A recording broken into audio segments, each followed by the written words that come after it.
حاسس حالك انه كل شيء واقف؟ عم ترقد ولا في شيء عم يتغير؟ اسأل حالك هيدا السؤال: أنا على أي ترددات؟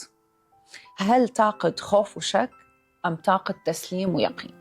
يعني لما بقول أنا بدي أنجح بهيدا المشروع لكن جواتي في صوت عم يهمس أنا خايف ما تزبط، فبالأغلب ما رح تزبط أو رح يتأخر نجاح المشروع. الله مسخر الكون ليستجيب لمشاعرك وأفكارك. مثل لما بتقول أنا بستحق حب صادق لكن كل الوقت عقلك مشغول بالخيانة والخوف منها، فأنت على ترددات الخوف من الخيانة وبالتالي رح تجذب شيء يشبهها. بدك تغير حياتك؟ بدل تردداتك، غذي نفسك وعقلك بالأفكار والمشاعر والتخيلات والكلمات اللي بتشبه الحياة اللي حابب تعيشها، مو الحياة اللي أنت هربان منها. بأمان الله.